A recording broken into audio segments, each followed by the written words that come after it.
ದಿನಾಚರಣೆಯನ್ನು ಇವತ್ತೇನು JP ಭವನದ ಪಕ್ಷದ ಕಚೇರಿಯಲ್ಲಿ ವೇದಿಕೆ ಮೇಲೆ ಪಕ್ಷದ ವರಿಷ್ಠರು ಈ ಪ್ರಾದೇಶಿಕ ಪಕ್ಷವನ್ನು ಹೋರಾಟದ ಹಿನ್ನೆಲೆಯಲ್ಲಿ ತಮ್ಮೆಲ್ಲರ ಒಂದು ಸಹಕಾರ, ತಮ್ಮೆಲ್ಲರಿಗೂ ಕೂಡ ಸ್ಫೂರ್ತಿಯನ್ನು ತುಂಬಿಸುತ್ತಾ ಇವತ್ತು ವಿಶೇಷವಾಗಿ ಮಹಿಳೆಯರ ಒಂದು ದಿನಾಚರಣೆಯನ್ನು ಆಚರಣೆ ಮಾಡ್ತಾ ಇದ್ದೇವೆ.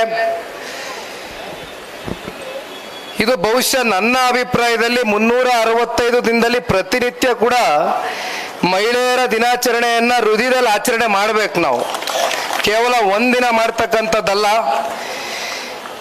ಸನ್ಮಾನ್ಯ ಶ್ರೀ ದೇವೇಗೌಡರು ಸಾಹೇಬರ ಉಪಸ್ಥಿತದೊಂದಿಗೆ ಅವರ ಸಮ್ಮುಖದಲ್ಲಿ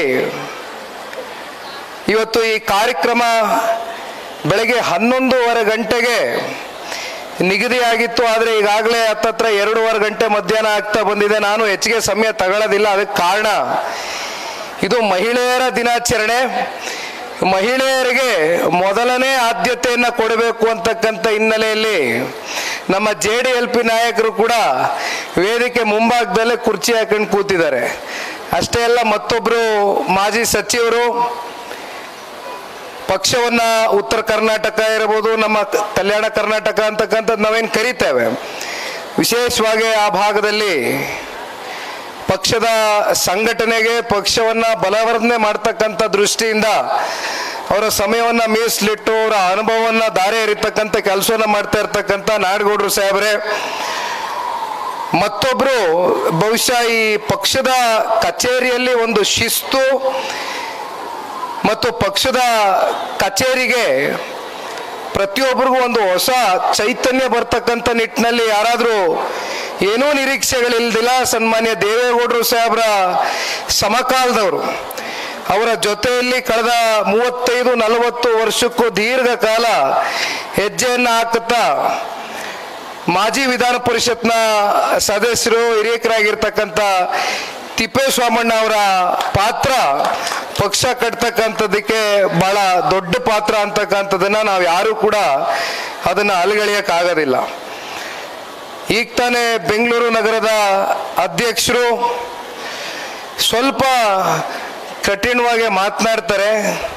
ಆದರೆ ಇತ್ತೀಚಿನ ದಿನಗಳಲ್ಲಿ ಅವರು ಕೂಡ ದೇವೇಗೌಡರು ಸಾಹೇಬರ ಒಂದು ಆಶೀರ್ವಾದ, ಅವರ ಒಂದು ಸಲಹೆ ಸೂಚನೆಯ ಮೇರೆಗೆ ಬೆಂಗಳೂರಿನಲ್ಲಿ ಬರ್ತಕ್ಕಂಥ 28 ವಿಧಾನಸಭಾ ಕ್ಷೇತ್ರದಲ್ಲೂ ಕೂಡ ಪ್ರತಿನಿತ್ಯ ನನಗೆ ವಾಟ್ಸಪ್ನಲ್ಲಿ ಅವರ ಕಾರ್ಯವೈಖರಿಗಳು, ಅವರ ಕಾರ್ಯ ಚಟುವಟಿಕೆಗಳ ಬಗ್ಗೆ ರಿಪೋರ್ಟ್ ಮಾಡ್ತಾ ಇರ್ತಾರೆ.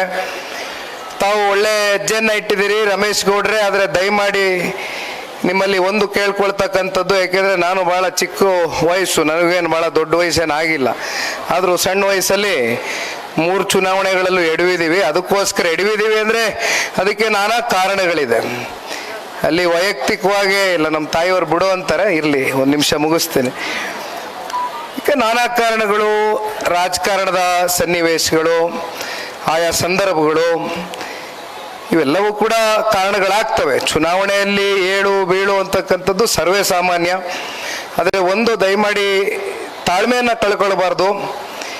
ಆಶಾದಾಯಕವಾದಂಥ ಚಿಂತನೆ ಒಂದಿಗೆ ಉದ್ದೇಶ ಯಾವಾಗಲೂ ಒಳ್ಳೆಯದಿದ್ದಾಗ ಖಂಡಿತವಾಗ್ಲೂ ಗುರಿ ಮುಟ್ತೀರಿ. ಗುರಿ ಮುಟ್ತಕ್ಕಂಥ ಸಮಯ ನಿಗದಿ ಮಾಡ್ತಕ್ಕಂಥವನು ಈಶ್ವರ ಭಗವಂತ, ಜೊತೆಯಲ್ಲಿ ಸನ್ಮಾನ್ಯ ದೇವೇಗೌಡರು ಸಾಹೇಬರ ಒಂದು ಆಶೀರ್ವಾದ, ಈ ನಾಡಿನ 7.5 ಕೋಟಿ ಕನ್ನಡಿಗರ ಒಂದು ಆಶೀರ್ವಾದ ಮುಂದಿನ ದಿನಗಳಲ್ಲಿ 100ಕ್ಕೆ 100 ಈ ಪ್ರಾದೇಶಿಕ ಪಕ್ಷಕ್ಕೆ ಒಂದು ಭವಿಷ್ಯ ಇದೆ ಅಂತಕ್ಕಂಥದ್ದು ಇವತ್ತು ರಾಜ್ಯದ ಉದ್ದಗಲಕ್ಕೂ ಕೂಡ, ವಿಶೇಷವಾಗಿ ರೈತಾಪಿ ವರ್ಗ ಯಾವಾಗಲೂ ಕೂಡ ಸ್ಮರಿಸ್ಕೊಳ್ತಾ ಇರ್ತಾರೆ. ನಾನು ಅದು ಮಾತನಾಡೋದಕ್ಕಿಂತ ಮುಂಚಿತವಾಗಿ ವೇದಿಕೆ ಮೇಲೆ ಮತ್ತೊಬ್ಬರು ಸನ್ಮಾನ್ಯ ದೇವೇಗೌಡರು ಸಾಹೇಬರು ಮುಖ್ಯಮಂತ್ರಿಗಳಾಗಿ, ಪ್ರಧಾನಮಂತ್ರಿಗಳಾಗಿ ಅಧಿಕಾರ ಬಂದಂಥ ಸಂದರ್ಭದಲ್ಲಿ ಮಹಿಳೆಯರಿಗೆ ಒಂದು ಆದ್ಯತೆಯನ್ನು ಕೊಡಬೇಕು, ರಾಜಕೀಯವಾಗಿ ಶಕ್ತಿಯನ್ನು ತುಂಬಿಸಬೇಕು, ಒಂದು ಒಳ್ಳೆ ಸ್ಥಾನಮಾನದಲ್ಲಿ ಕೂರಿಸಬೇಕು ಅಂತಕ್ಕಂಥ ಅಭಿಲಾಷೆಯಿಂದ ಅವರ ಒಂದು ಸಂಪುಟದಲ್ಲಿ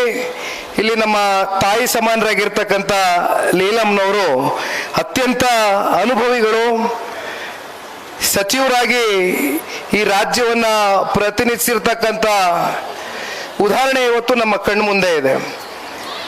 ಜೊತೆಯಲ್ಲಿ ಈಗ ತಾನೇ ಮುಖ್ಯ ಅತಿಥಿಗಳಾಗಿ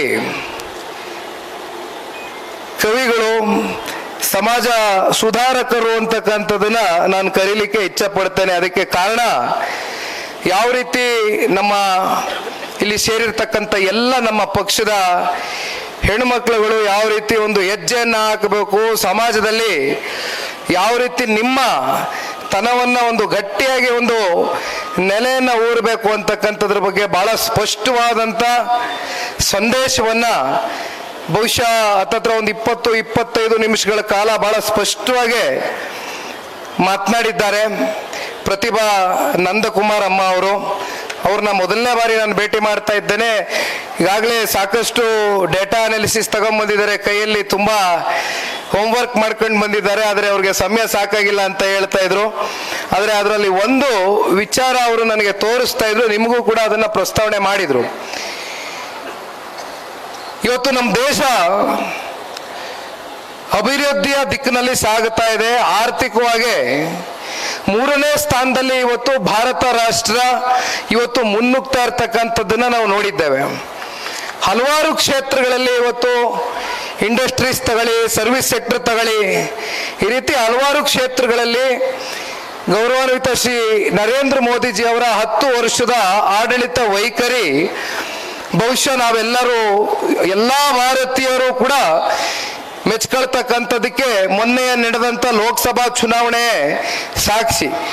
3ನೇ ಬಾರಿ ಅವರು ಪ್ರಧಾನಮಂತ್ರಿಗಳಾಗಿ ಆಯ್ಕೆಯಾಗಿದ್ದಾರೆ ಅಂತಕ್ಕಂಥದ್ದಾದರೆ ಅದಕ್ಕೆ ಅವರು ತಗೊಂಡಿರ್ತಕ್ಕಂಥ ದಟ್ಟವಾದಂಥ ನಿರ್ಣಯಗಳು, ಅವರ ರಾಜಕೀಯದ ಅನುಭವಗಳು ಇವತ್ತು ಭಾರತ ರಾಷ್ಟ್ರಕ್ಕೆ ಯಾವ ರೀತಿ ವಿಶ್ವದಲ್ಲಿ ಒಂದು ಗೌರವ ಸಿಕ್ಕಿದೆ ಅಂತಕ್ಕಂಥದ್ದನ್ನ ನಾವು ಅನೇಕ ಸಂದರ್ಭದಲ್ಲಿ ಕಾಣಬಹುದು.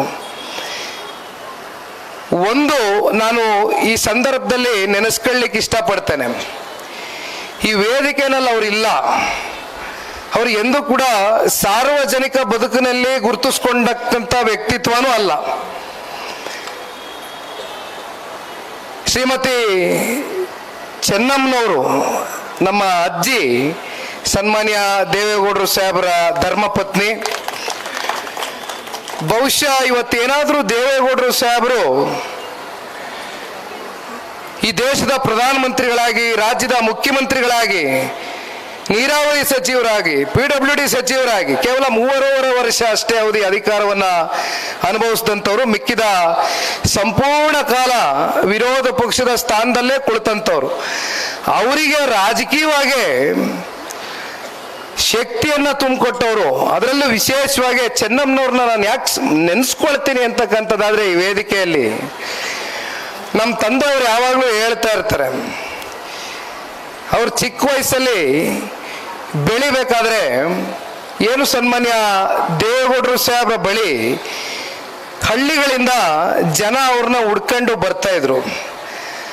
ಆಗ ಚೆನ್ನಮ್ಮನವರು ಅವರು ಊಟ ಮಾಡ್ತಾ ಇದ್ರು ಇಲ್ವೋ ಅದು ಬೇರೆ ಪ್ರಶ್ನೆ, ಆದರೆ ಮನೆಗೆ ಬಂದಂಥ ಪ್ರತಿಯೊಬ್ಬರನ್ನು ಕೂಡ, ಅದು ಯಾರೇ ಇರ್ಬೋದು, ಹಿರಿಯಕರಿರ್ಬೋದು, ಕಿರಿಯಕರಿರ್ಬೋದು, ಹೆಣ್ಣು ಮಕ್ಕಳಿರ್ಬೋದು, ಪುರುಷರಿರ್ಬೋದು, ಯಾರೇ ಇರ್ಬೋದು, ಅವರಿಗೆ ಅತ್ಯಂತ ಸೌಜನ್ಯತೆಯಿಂದ, ಒಂದು ಹೃದಯ ವೈಶಾಲ್ಯತೆಯಿಂದ ಪ್ರತಿಯೊಬ್ಬರನ್ನು ಕೂಡ, ಬಹುಶಃ ನಾನಿಲ್ಲಿ ಹೇಳ್ತಕ್ಕಂಥದ್ದಲ್ಲ, ಅವ್ರ ಸಮಕಾಲದವ್ರು ಇಲ್ಲಿ ಬಹಳ ಜನ ಇಲ್ಲಿ ಲೀಲಮ್ಮನವರೇ ಇದ್ದಾರೆ, ಲೀಲಮ್ಮನವರೇ ಹೇಳಬೇಕು ಯಾವ ರೀತಿ ಚೆನ್ನಮ್ಮನವರ ಒಂದು ತ್ಯಾಗ, ತಮಗೂ ಪ್ರತಿಭಾ ಅಮ್ಮವ್ರಿಗೂ ಊಟ ಹಾಕಿದ್ದಾರೆ ಅಂತ. ಈ ರೀತಿ ಊಟ ಹಾಕದಂಥ ಒಂದು ಕೈ ಚೆನ್ನಮ್ಮನವರು ನಿಜಕ್ಕೂ ಕೂಡ ಅವರ ಒಂದು ತ್ಯಾಗ ಬಹುಶಃ ನಾವು ಯಾರು ಕೂಡ ಮರೀಲಿಕ್ಕೆ ಆಗೋದಿಲ್ಲ. ಅದರಲ್ಲೂ ಒಂದು ದಾಂಪತ್ಯ ಜೀವನದಲ್ಲಿ ಅತ್ಯಂತ ಆದರ್ಶ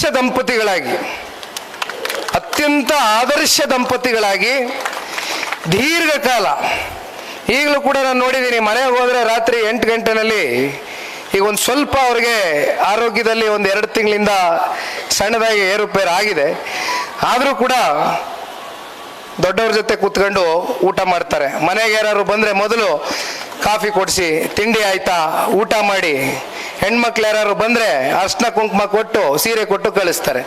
ಈ ಒಂದು ಸಂಸ್ಕೃತಿ ಬಹುಶಃ ಚೆನ್ನಮ್ಮನವರ ಒಂದು ತ್ಯಾಗ ಇವತ್ತು ದೇವೇಗೌಡರು ಸಾಹೇಬ್ರ ಹಿಂದೆ ರಾಜಕೀಯವಾಗಿ ಇವತ್ತು ಇಷ್ಟು ಎತ್ತರಕ್ಕೆ ಬೆಳೀತಕ್ಕಂಥದಕ್ಕೆ ಅವರ ಪಾತ್ರನೂ ಕೂಡ ಅಷ್ಟೇ ಇದೆ ಅಂತಕ್ಕಂಥದನ್ನ ನಾವು ಮರಿಲಿಕ್ಕೆ ಸಾಧ್ಯವೇ ಇಲ್ಲ. ಕೊನೆಯದಾಗಿ ಇವತ್ತಾದರೂ ನಾವು ಮಹಿಳಾ ದಿನಾಚರಣೆ ದಿನ ಆದರೂ ನಾನು ಚೆನ್ನಮ್ಮನವ್ರನ್ನ ಯಾಕೆಂದ್ರೆ ನಮ್ಗೆ ಯಾವಾಗಲೂ ವೇದಿಕೆಯಲ್ಲಿ ಅವ್ರ ಬಗ್ಗೆ ಮಾತನಾಡೋದಕ್ಕೆ ಅವಕಾಶ ಸಿಕ್ಕೋದಿಲ್ಲ. ಅವ್ರನ್ನ ಹತ್ರದಿಂದ ನೋಡಿರೋರ್ಗೆ ಮಾತ್ರ ಗೊತ್ತಿದೆ. ಹಾಗಾಗಿ ಇವತ್ತು ನಮ್ಮ ಪುಣ್ಯ ಒಂದು ಅವಕಾಶ ಸಿಕ್ಕಿದೆ.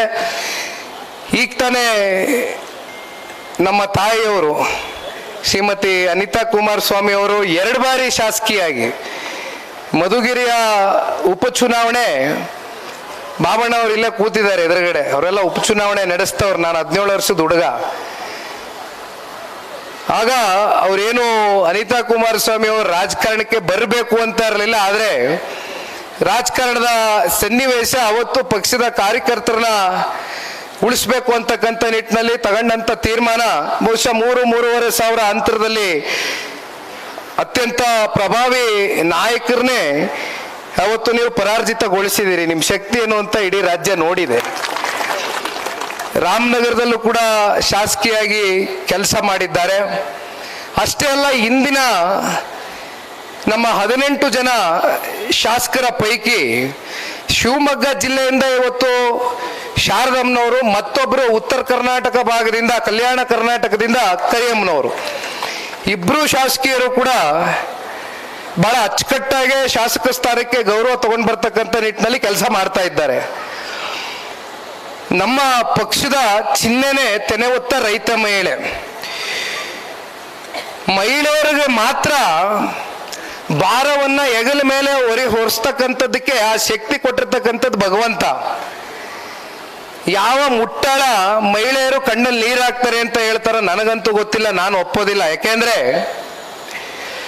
ಎಷ್ಟೋ ಸಲ ಪುರುಷರು ಮಾನಸಿಕವಾಗಿ ಇಂದಿನ ಸಾಮಾಜಿಕ ಜಂಜಾಟ, ನೋವುಗಳು, ವ್ಯತ್ಯಾಸಗಳು, ಏಳು ಬೀಳುಗಳಿದ್ದಂಥ ಸಂದರ್ಭದಲ್ಲಿ ಪುರುಷರು ಒಮ್ಮೊಮ್ಮೆ ಕುಗ್ತಾರೆ. ಆದರೆ ನಮ್ಮ ಮನೇಲಿರೋ ಹೆಣ್ಮಕ್ಳು ಕುಗ್ಗೋದಿಲ್ಲ. ನಮ್ಗೆ ಆತ್ಮಸ್ಥೈರ್ಯ ತುಂಬತಕ್ಕಂಥದ್ದೇ ಹೆಣ್ಮಕ್ಳು. ಇದು ನಾನು ಬಹಳ ಹತ್ತಿರದಿಂದ ನೋಡಿದ್ದೀನಿ. ಹಾಗಾಗಿ ಶ್ರೀಮತಿ ಅನಿತಾ ಕುಮಾರಸ್ವಾಮಿ ಅವರು ಒಂದು ಮಾತನ್ನ ಹೇಳ್ತಾ ಇದ್ರು. ದೇವೇಗೌಡರು ಸಾಹೇಬರು ಮುಖ್ಯಮಂತ್ರಿಗಳಾದಂಥ ಸಂದರ್ಭದಲ್ಲಿ ಚಿಕ್ಕೋಡಿ ವಿಧಾನಸಭಾ ಕ್ಷೇತ್ರದಲ್ಲಿ ರತ್ನಮಾಲಾ ಅಂತಕ್ಕಂಥವ್ರು ಅಂದು ಸನ್ಮಾನ್ಯ ದೇವೇಗೌಡರು ಸಾಹೇಬರ ಮಾರ್ಗದರ್ಶನದ ಮೇಲೆ ಚುನಾವಣೆಗೆ ನಿಲ್ತಾರೆ. ಕಾಂಗ್ರೆಸ್ನ ಅತ್ಯಂತ ಕೇಂದ್ರದ ಸಚಿವರಾದಂಥವರು, ಪ್ರಭಾವಿಗಳು, ಅವರ ಮುಂದೆ ನಿಂತು 1,12,000 ಅಂತರದಿಂದ ಗೆಲ್ತಕ್ಕಂಥ ಒಂದು ಉದಾಹರಣೆ ನಮ್ಮ ಕಣ್ಣು ಮುಂದೆ ಇದೆ. ಅದು ಸನ್ಮಾನ್ಯ ದೇವೇಗೌಡರು ಸಾಹೇಬರ ಒಂದು ತೀರ್ಮಾನ. ಅದಕ್ಕೆ ನಾನು ಇವತ್ತೇನು ಇಲ್ಲಿ ಕೂತಿರ್ತಕ್ಕಂಥ ಎಲ್ಲ ರಾಜ್ಯಾದ್ಯಂತ ತುಂಬ ಜನ ತಾಯಂದಿರುಗಳು, ಎಲ್ಲ ಹೆಣ್ಮಕ್ಳು ತಾವೆಲ್ಲರೂ ಬಂದಿದ್ದೀರಿ. ರಾಜಕೀಯದಲ್ಲಿ ರಾಜಕೀಯ ಕ್ಷೇತ್ರವೇ ಒಂದು ಸವಾಲಿನ ಕ್ಷೇತ್ರ ಅಂತಕ್ಕಂಥದ್ದು ನೀವೆಲ್ಲ ಏನು ಪರಿಗಣನೆಗೆ ತಗೊಂಡಿದ್ದೀರಿ. ರಾಜಕೀಯ ಕ್ಷೇತ್ರ ಅಷ್ಟೇ ಅಲ್ಲ, ನೀವು ಹಂಗೆ ನೋಡಕ್ ಹೋದ್ರೆ ಜೀವನನೇ ಒಂದು ಸವಾಲು. ಜೀವನ ಮಾಡ್ತಕ್ಕಂಥದ್ದೇ ಒಂದು ಸವಾಲು, ಬದುಕನ್ನ ಕಟ್ಕೊಳ್ತಕ್ಕಂಥದ್ದು ಒಂದು ಸವಾಲೇ.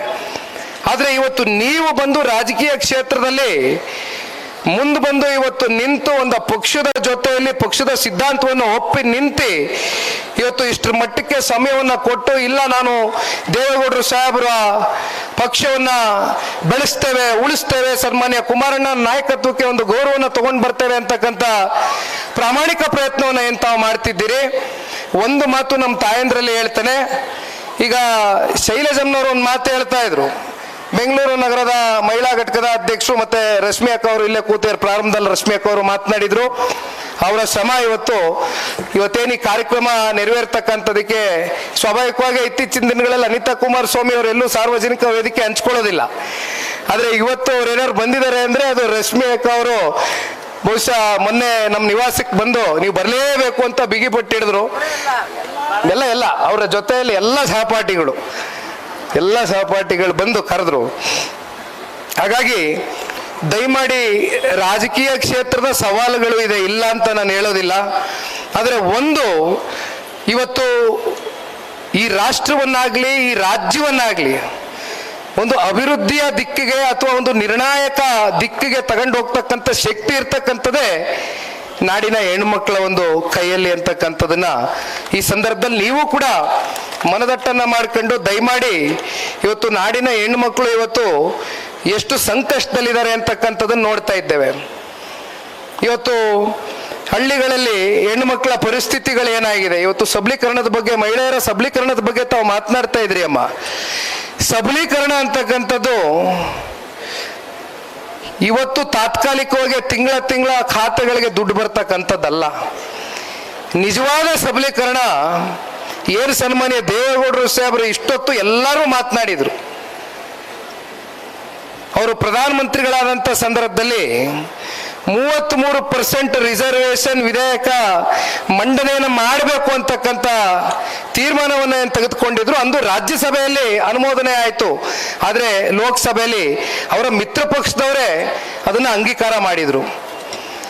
ಅವರ ಕನಸು ಇತ್ತೀಚೆಗೆ ನಮ್ಮ ದೇಶದ ಗೌರವಾನ್ವಿತ ಪ್ರಧಾನಮಂತ್ರಿಗಳು ನರೇಂದ್ರ ಮೋದಿಜಿಯವರು 33% ರಿಸರ್ವೇಶನ್ನ ವಿಧಾಯಕ ಮಂಡನೆಯನ್ನ ಅನುಮೋದಿಸಿದ್ರು. ಆ ಸಂದರ್ಭದಲ್ಲಿ ಸನ್ಮಾನ್ಯ ದೇವೇಗೌಡರು ಸಾಹೇಬರು ಕೂಡ ರಾಜ್ಯಸಭೆಯಲ್ಲಿ ಉಪಸ್ಥಿತರಿದ್ರು. ಅವರು ಕೂಡ ಒಂದು ಮತವನ್ನು ಚಲಾವಣೆ ಮಾಡಿದ್ರು. ಇವತ್ತು ಅವರ ಒಂದು ಕನಸನ್ನ ನರೇಂದ್ರ ಮೋದಿಜಿ ಅವರ ಮೂಲಕ ಇವತ್ತು ಆ ಕನಸು ನನಸಾಗಿ ಬಂದಿರತಕ್ಕಂಥದ್ದು ನಮ್ಮ ಸೌಭಾಗ್ಯ. ಅನಿತಾ ಕುಮಾರಸ್ವಾಮಿ ಅವರು ಹೇಳ್ದಂಗೆ ನಮ್ಮ ದೇಶದ ರಾಷ್ಟ್ರಪತಿಗಳು ಇವತ್ತು ದ್ರೌಪದಿ ಮುರ್ಮು ಅವರು ಬುಡಕಟ್ಟು ಸಮುದಾಯಕ್ಕೆ ಸೇರಿ ಒಬ್ಬ ಶಿಕ್ಷಕಿಯಾಗಿ ಹಲವಾರು ವರ್ಷಗಳು ಅವರ ಒಂದು ಸೇವೆಯನ್ನು ಗುರುತಿಸಿ ನರೇಂದ್ರ ಮೋದಿಜಿ ಅವರು ಅವರ ಯೋಗ್ಯತೆ ಅಂತಕ್ಕಂಥದ್ದನ್ನ ಅಮ್ಮ ಅವರು ಹೇಳ್ತಾ ಇದ್ರು. ಇಲ್ಲಿ ಎರಡು ವ್ಯತ್ಯಾಸ ಇದೆ. ಯೋಗ ಒಂದ್ಸಲಿ ಯೋಗ್ಯತೆ ಬೇರೆ, ಯೋಗನೇ ಬೇರೆ, ಯೋಗ್ಯತೆನೇ ಬೇರೆ. ಯೋಗ ಅಂತಕ್ಕಂಥದ್ದು ಭಗವಂತ ನಿರ್ಣಯ ಮಾಡ್ತಾನೆ, ಅದು ನಮ್ಮ ಕೈಯಲ್ಲಿಲ್ಲ. ಅದು ನಾವು ಹುಟ್ತಾನೆ ನಮ್ಮ ಮನೇಲಿ ಬರೆದು ಕಳಿಸಿರ್ತಾನೆ ಭಗವಂತ. ಆದರೆ ಯೋಗ್ಯತೆ ಅಂತಕ್ಕಂಥದ್ದನ್ನ ಮಾತ್ರ ಈ ಭೂಮಿ ಮೇಲೆ ನಮಗೆ ಸಂಪಾದನೆ ಮಾಡ್ತಕ್ಕಂಥದಕ್ಕೆ ನಮ್ಮ ದಿನನಿತ್ಯ ಚಟುವಟಿಕೆಗಳು, ನಮ್ಮ ಸಮಾಜಮುಖಿ ಕೆಲಸಗಳು, ಸಮಾಜವನ್ನು ಸುಧಾರಣೆ ಮಾಡ್ತಕ್ಕಂಥದ್ದು ನಾನೇನು ಈ ದೇಶದ ಸಮಾಜ ಸುಧಾರಣೆ ಅಂತ ಇಲ್ಲ. ನಮ್ಮ ಪಕ್ಕದ ಮನೆಯಲ್ಲಿ ಏನಾದರೂ ತಪ್ಪು ನಡಿಬೇಕಾದ್ರೆ ಯಾರಿಗಾದ್ರೂ ಒಂದು ಒಳ್ಳೆ ಬುದ್ಧಿ ಮಾತು, ಒಂದು ಕಿವಿ ಮಾತು ಹೇಳಿ ಅವ್ರನ್ನ ತಿತ್ತಕ್ಕಂಥ ಕೆಲಸ ಮಾಡಿದ್ರು ಕೂಡ ಅದು ಕೂಡ ಸಮಾಜನ ಸುಧಾರಣೆ ಮಾಡ್ತಕ್ಕಂಥ ಒಂದು ನಿಲುವೆ. ಹಾಗಾಗಿ ಇವೆಲ್ಲ ಶಕ್ತಿ ಕೂಡ ಇವತ್ತು ನಿಮ್ಮ ಕೈಯಲ್ಲಿದೆ. ಇವತ್ತು ಮಹಿಳೆಯರ ದಿನಾಚರಣೆ ಅತ್ಯಂತ ಮಹತ್ವವಾದಂಥ ಒಂದು ದಿನ, ಮಹತ್ವವಾದಂಥ ಒಂದು ಕ್ಷಣ. ಈ ಒಂದು ದಿನದಂದು ತಾವೆಲ್ಲರೂ ವಿಶೇಷವಾಗಿ ನಮ್ಮ ವೇದಿಕೆ ಮೇಲೆ ಇರ್ತಕ್ಕಂಥ ಎಲ್ಲ ನಮ್ಮ ಹೆಣ್ಮಕ್ಳು ವೇದಿಕೆ ಮುಂಭಾಗದಲ್ಲಿ ಇವತ್ತು ಹಲವಾರು ಜಿಲ್ಲೆಗಳಿಂದ, ಬೆಂಗಳೂರು ನಗರಗಳಿಂದ ತಾವೆಲ್ಲರೂ ಸಮಯ ಮೀಸಲಿಟ್ಟು ಬಂದಿದ್ದೀರಿ. ತಮ್ಮೆಲ್ಲರಿಗೂ ಕೂಡ ಪಕ್ಷ ಗುರುತಿಸ್ತಕ್ಕಂಥ ಕೆಲಸ ಮಾಡುತ್ತೆ. ಇದು ಒಂದು ವಿಚಾರ ಅಂತೂ ನಾನು ಬಹಳ ಸ್ಪಷ್ಟವಾಗಿ ಹೇಳ್ತೇನೆ. ಕೆಲವೊಂದಷ್ಟು ತೀರ್ಮಾನಗಳು ತಗೊಳ್ಬೇಕಾಗಿದೆ, ಬದಲಾವಣೆಗಳು ಆಗಬೇಕಾಗಿದೆ. ರಮೇಶ್ ಗೌಡ್ರು ಹೇಳ್ದಂಗೆ ಅವ್ರು ಸ್ವಲ್ಪ ಕಠಿಣವಾಗಿ ಹೇಳಿದ್ರು, ನಾನು ಸ್ವಲ್ಪ ಮೃದುವಾಗಿ ಹೇಳ್ತೇನೆ. ಯಾರು ಸಕ್ರಿಯವಾಗಿ ಪಕ್ಷದಲ್ಲಿ ತಾವೆಲ್ಲರೂ ದುಡಿತಾ ಇದ್ದೀರಿ, ಕೆಲಸ ಮಾಡ್ತಾ ಇದ್ದೀರಿ, ಪಕ್ಷದ ಬಲವರ್ಧನೆಗೆ, ಸಂಘಟನೆಗೆ ಸಮಯವನ್ನು ಕೊಟ್ಟಿದ್ದೀರಿ, ನಿಮ್ಮನ್ನೂ ಕೂಡ ಪಕ್ಷ ಗುರುತಿಸುತ್ತೆ. ಈಗ ನನಗೆ ಯಾವುದೋ ಸ್ಥಾನಮಾನ ಬೇಕು ಅಂತಕ್ಕಂಥ ಅಪೇಕ್ಷೆ ಇಟ್ಕೊಳ್ತಕ್ಕಂಥದ್ದು ಖಂಡಿತ ತಪ್ಪಲ್ಲ. ಯಾಕೆಂದ್ರೆ ಇವತ್ತು ರಾಜಕಾರಣಕ್ಕೆ ಬಂದಿದ್ದೀರಿ, ಸ್ವಾಭಾವಿಕವಾಗಿ ಒಂದು ಸ್ಥಾನ ಇದ್ರೆ ನಮಗೆ ಸಮಾಜದಲ್ಲಿ ಒಂದು ಗೌರವ ಅಲ್ವೇ ಅಂತಕ್ಕಂಥದ್ದು ಎಲ್ಲರೂ ಕೂಡ ಆಲೋಚನೆ ಮಾಡ್ತೀರಿ. ಅದಕ್ಕೋಸ್ಕರ ನಾವು ಹೋರಾಟ ಮಾಡ್ತಾ ಇದೀವಿ. ಆದರೆ ಅದರ ಜೊತೆಯಲ್ಲಿ ನಮ್ಮ ಉದ್ದೇಶ ಒಳ್ಳೆಯದಾಗಿರಬೇಕು, ನಮ್ಮ ಕಲ್ಪನೆಗಳು ಒಳ್ಳೆಯದಾಗಿರಬೇಕು, ಜನಪರವಾದಂಥ ಚಿಂತನೆಗಳು, ಜನಪರವಾದಂಥ ಕಾಳಜಿ, ಜೊತೆಯಲ್ಲಿ ನಮ್ಮ ಕೆಲಸದಲ್ಲಿ ಬದ್ಧತೆ, ಒಂದು ಕಮಿಟ್ಮೆಂಟ್ನ ಇಟ್ಕೊಳ್ಬೇಕು. ಯಾಕೆಂದ್ರೆ ನಮಗೂ ಕೂಡ ಎಷ್ಟೋ ಸಂದರ್ಭದಲ್ಲಿ ನಾನು ಇಲ್ಲಿವರೆಗೂ ನಾನೇನು ಚುನಾಯಿತಿ ಪ್ರತಿನಿಧಿ ಆಗಿಲ್ಲ. ಆದರೆ ಬಹಳ ಜನ ಹೇಳ್ತಾರೆ ನನಗೆ, ಪ್ರತಿಭಾ ಅವರು ಇವಾಗ ಪಕ್ಕದಲ್ಲಿ ನನಗೆ ಒಂದು ಕಿವಿ ಮಾತು ಹೇಳಿದರು, ನಿನ್ನ ಮೇಲೆ ಇಡೀ ರಾಜ್ಯದಲ್ಲಿ ವಿಶೇಷವಾದಂಥ ಪ್ರೀತಿ ಇದೆ ಕಣಪ್ಪ, ಅದೇನು ವಿನಾಕಾರಣಕ್ಕೆ ಅಂತ ಅಂದರು. ನನ್ನ ಪುಣ್ಯ ಅಮ್ಮ ತಾಯಿ ಅದು ನಾನು ಕೂಡ ಎಲ್ಲೇ ಹೋದರೂ ಕೂಡ ಯಾವುದೇ ರಾಜ್ಯದಲ್ಲಿ ಯಾವುದೇ ಮೂಲೆಗೆ ಹೋಗಲಿ, ಯಾವುದೇ ಹಳ್ಳಿಗೆ ಹೋಗಲಿ, ಎಲ್ಲೇ ಹೋದರೂ ಕೂಡ ನಾಡಿನ ಹೆಣ್ಮಕ್ಳು ನಮ್ಮ ಮೇಲೆ ಒಂದು ಪ್ರೀತಿ ವಿಶ್ವಾಸ ಇಟ್ಕೊಂಡಿದ್ದಾರೆ. ಇದೆಲ್ಲ ನೋಡಿದಾಗ ಒಂದು ಕಡೆ ನಮ್ಮ ಪುಣ್ಯ, ಇನ್ನೊಂದು ಕಡೆ ನನ್ನ ಮೇಲೆ ಇಷ್ಟೊಂದು ಅಪೇಕ್ಷೆಯನ್ನು ಇಟ್ಕೊಂಡಿರ್ತಕ್ಕಂಥ ರಾಜ್ಯದ ಜನತೆಗೆ ಯಾವ ರೀತಿ ಸನ್ಮಾನ್ಯ ದೇವೇಗೌಡರು ಸಾಹೇಬರು ದೀರ್ಘಕಾಲ ಹತ್ತತ್ರ 64 ವರ್ಷದ ರಾಜಕಾರಣದ ಬದುಕಿದು. ಇವತ್ತು ನೆನ್ನೆ ಮೊನ್ನೆ ಅವರು ರಾಜಕಾರಣಕ್ಕೆ ನೀವು ನೋಡಿದಿರಿ, 3.5 ವರ್ಷ ಅವಧಿ ಆಡಳಿತ ಪಕ್ಷದಲ್ಲಿ. ಇನ್ನು ಮಿಕ್ಕಿದ ಸಮಯ ಎಲ್ಲ ವಿರೋಧ ಪಕ್ಷದಲ್ಲೇ ಕಳೆದಿದ್ದಾರೆ. ಆದರೆ ಈಗಲೂ ಕೂಡ ಅವರಿಗೆ ಆ ಹುಮ್ಮಸ್ ಕಮ್ಮಿ ಆಗಿಲ್ಲ, ಆ ಉತ್ಸಾಹಕತೆ ಕಮ್ಮಿ ಆಗಿಲ್ಲ. ನಾನು ಹೆಚ್ಚಿಗೆ ಸಮಯ ತಗೊಳ್ಳೋದಿಲ್ಲ. ಸನ್ಮಾನ್ಯ ದೇವೇಗೌಡರು ಸಾಹೇಬರು ಕೂಡ ಅಂತಿಮವಾಗಿ ಒಂದೆರಡು ಸ್ಫೂರ್ತಿದಾಯಕವಾದಂಥ ಮಾತುಗಳು ನಮ್ಮ ಪಕ್ಷದ ಹಾಗೂ ನಮ್ಮ ಮಾಧ್ಯಮದ ಸ್ನೇಹಿತರಿಗೆ, ಇಡೀ ರಾಜ್ಯದ ಹೆಣ್ಮಕ್ಳಿಗೆ ಸನ್ಮಾನ್ಯ ದೇವೇಗೌಡರು ಸಾಹೇಬರು ಕೆಲವೊಂದಷ್ಟು ವಿಚಾರಗಳ ಬಗ್ಗೆ ಪ್ರಸ್ತಾಪನೆಯನ್ನು ಮಾಡ್ತಾರೆ. ಹಾಗಾಗಿ ನಾವೆಲ್ಲರೂ ಕೂಡ ಇವತ್ತು ಸನ್ಮಾನ್ಯ ದೇವೇಗೌಡರು ಸಾಹೇಬರು ಮುಂದುವರೆದವಾಗಿ ಮಾತನಾಡ್ತಾರೆ. ಮತ್ತೊಮ್ಮೆ ತಾವೆಲ್ಲರೂ ಇಷ್ಟು ದೊಡ್ಡ ಸಂಖ್ಯೆಯಲ್ಲಿ ಸೇರಿ ಸಮಯ 2.25 ಗಂಟೆ ಆದರೂ ಕೂಡ ಇಷ್ಟು ತಾಳ್ಮೆಯಿಂದ ಕೂತಿದ್ದೀರಿ. ಮತ್ತೊಮ್ಮೆ ಎಲ್ಲ ನಮ್ಮ ತಾಯಂದ್ರಿಗೆ, ಅಕ್ಕ ತಂಗಿಯರಿಗೆ, ಇಲ್ಲಿ ಸೇರಿರ್ತಕ್ಕಂಥ ಎಲ್ಲ ನಮ್ಮ ಪಕ್ಷದ ಹೆಣ್ಮಕ್ಳಿಗೆ, ಬೆಂಗಳೂರು ನಗರದ ಅಧ್ಯಕ್ಷರೇ ಶೈಲಜಮ್ಮನವರೇ ಧನ್ಯವಾದಗಳು. ಹೆಚ್ಚಿನ ವಿಡಿಯೋಗಳಿಗೆ ಪ್ರತಿಧ್ವನಿ ಯೂಟ್ಯೂಬ್ ಚಾನೆಲ್ ಸಬ್ಸ್ಕ್ರೈಬ್ ಮಾಡಿ, ಬೆಲ್ ಐಕಾನ್ ಕ್ಲಿಕ್ ಮಾಡಿ.